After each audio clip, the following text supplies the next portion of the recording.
Welcome to another edition of Ask the Millionaire. My apologies for running late this morning. I had a technical issue and I have allergies, so you can tell I'm losing my voice a little bit. So, this morning we have some great questions. Our first question is from Ricardo Delgado. Ricardo writes, as a business owner, what can I do to get involved in the local community? I have a barber shop and I'm interested in getting involved in the community. Where do I start and how can I make it beneficial to both parties? So, Ricardo, I would definitely suggest that you involve yourself in the local Chamber of Commerce and maybe one day a year you could donate free haircuts to people in need that need a haircut for getting a job, or maybe you could do it once a month as supporting the community. I'd also suggest getting involved in your local church, synagogue, or mosque, or any place of worship.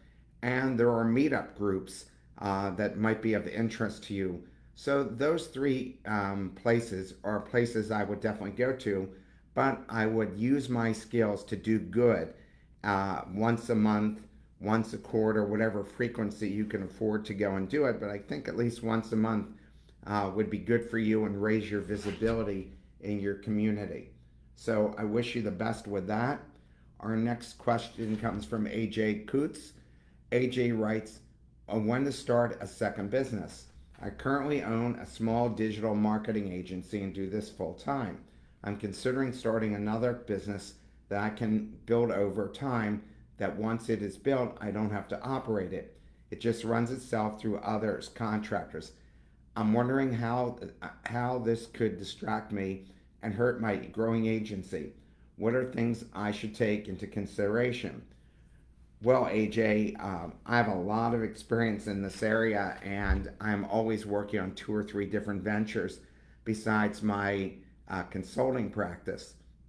So I think the first thing you need to do is actually write out a plan about what exactly you're going to do and what it's going to take to do it, all the operational steps, and what kind of people you would need to go and do this to see if it's really something that you could bring somebody in for once you got enough sales, and is it related to your existing business so you can leverage your existing clientele where you're known, where you're respected, to do that. I have typically picked a lot of stuff that aren't necessarily part of my consulting practice, and I've had to find partners to go in with me to do those businesses. And I typically end up working between my practice and taking on these new ventures probably 80 to 100 hours a week. So you have to take that into consideration as well. But once you figured out what it is that you want to do, you understand everything's involved, now you got to test to see if the market's even interested in this. I've created ventures that I thought the market would definitely be interested in, even surveying folks, and it didn't turn out that way. You have to think about what's a must have, not what's a nice to have, not what you think would make the market or your clients more efficient, but something that really cures a significant pain that they're willing to pay for before you go launching another business. And when you do, you have to think about what kind of partner would you have to bring in, because if you're still doing your marketing practice and that requires your attention because they're buying you, you have to think about what kind of person you would need to help you get off your second business off the ground and have them earn equity over time. So, again, what I would do if I were you, I'd write out my idea, why this is a must-have, all the actions it needs to take to get it off the ground and operate it, and then I would go and contact potential customers to see if they would buy it, and then I would go and take a chance at launching it. The next question comes from Thomas Payson. Thomas writes, when projects or orders are delayed outside your control, such as supply chain issues, which everybody's facing, what strategies do you use to keep clients happy during those delays? I'm a distributor that brings empty fire extinguishers in from overseas. The order arrived, but it was only extinguishers and no brackets. It is a $750,000 order that I can only partially ship. Good news is the brackets are 3 weeks out. How do I keep going back to my customers with supply chain delays? We're already running late on delivery. So, Thomas, these things are out of your control, but there are two things. One is you can scour the country for another option, or find somebody who has been dumping these brackets and just wants to get rid of them. So you can take a look online and find out if anybody has extras and you can buy them and see if they match what you're already selling. The best option here is probably to just keep updating your clients by telling them that you'll send them a daily update or a weekly update on how soon they can expect to ship it, to receive it. And they realize these things are out of your control. Probably most of your clients are dealing with similar items.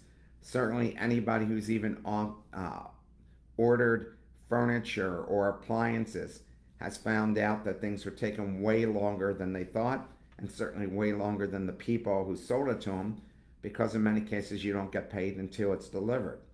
So again, I would go and look for alternatives, see if there's a market out there that's selling used ones that fit your extinguishers. And two is always, always communicate. The more you communicate, the less anxiety the other side has. The next question is from Liliana Bratton. Should I take out another loan to fund the new location, set up and equipment? I'm opening a new location to move from our current pet grooming salon. Our current location has building maintenance issues, can no longer suit our client volume. The new location's monthly lease rate is triple what I'm paying now. It's been very difficult finding a location that even allows pet grooming. Wow, triple. So I hope you've done a financial model to see if you can actually afford this triple rent, or does it make more sense to go and buy your own building and do that, because you probably can get a loan if you still base it on your lease amount and see what's out there for that.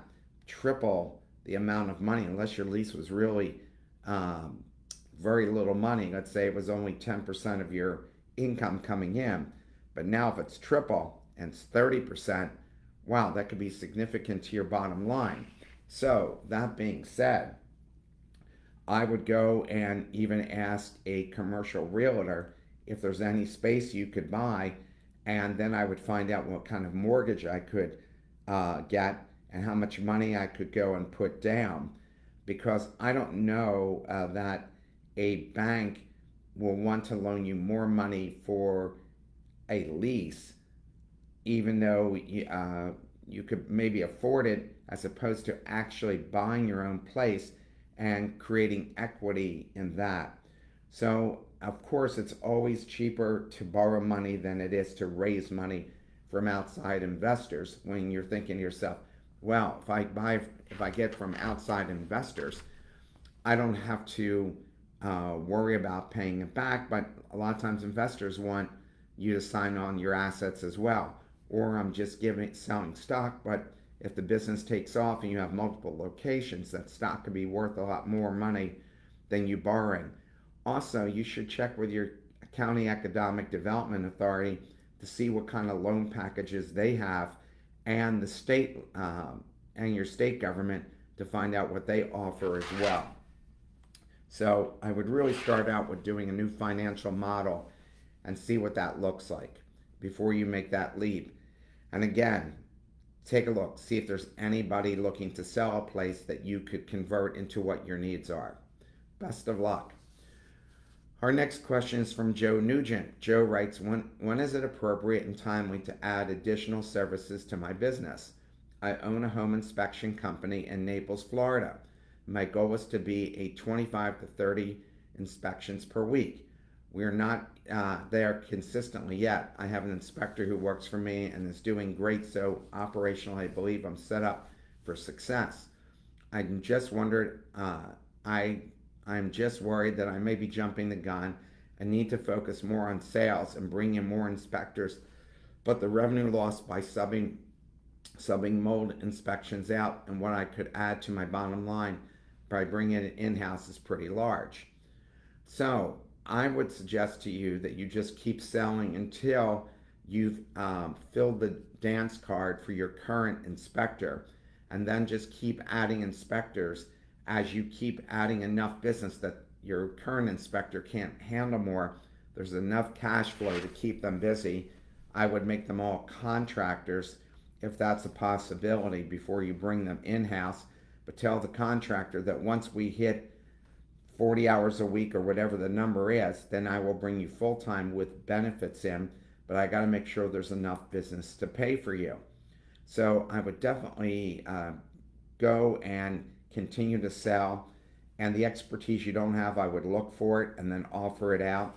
But show these potential employees your bigger vision and how they could all benefit, and maybe give them some profit sharing or some equity in your business to keep them in. And there's lots of different ways you can do that. So I wish you luck with this. And I know there's a big market in Naples for this because I've been following. I have a lot of family and friends down there. So I know this is great opportunity for you. But again, put together your financial model to work yourself out of a job yourself. So once you filled up one inspector's card, you do inspections till you fill them up, add another person, start them as contractors with the vision and opportunity to become full-time employees, providing benefits and even profit sharing. The next question is from Douglas McGirt. Douglas writes, how to set up a courier system with cash. I run a medical supply business where we buy unused product from the end consumer and get it back into the hands of pharmacies, hospitals, and wholesalers who get it into the hands of diabetics in need. Locally, I purchase these items cash from the customers, which leaves me doing a lot of the pickups instead of working on my business because I can't figure out how to hire and trust people to handle cash. I've already dealt with 2 different types of theft issues surrounding this, but I could solve this chokehold. I could easily increase my revenue by $200,000. So, how to set up a courier system with cash? Gosh, that's a tough one. Of course, you're probably buying insurance in the event that they do steal from you, and you're going to have to interview people and find out people who you can trust. Because at some point, if you're doing a cash business and you can't be the one that does it, unless you're going to collect the cash in off hours, you're going to have to trust somebody. So again, I would suggest that you interview lots of people, do background checks, find out from them, and start them off with something small, but make sure that you have insurance to go and handle this. Well, I hope I answered your question here. I wish you all the best today, and I hope everybody has a great and safe weekend. Again, my apologies for not coming on sooner. Had a few technical issues, and as you can see, I'm losing my voice. We here in Philadelphia hope you all have a safe and great day.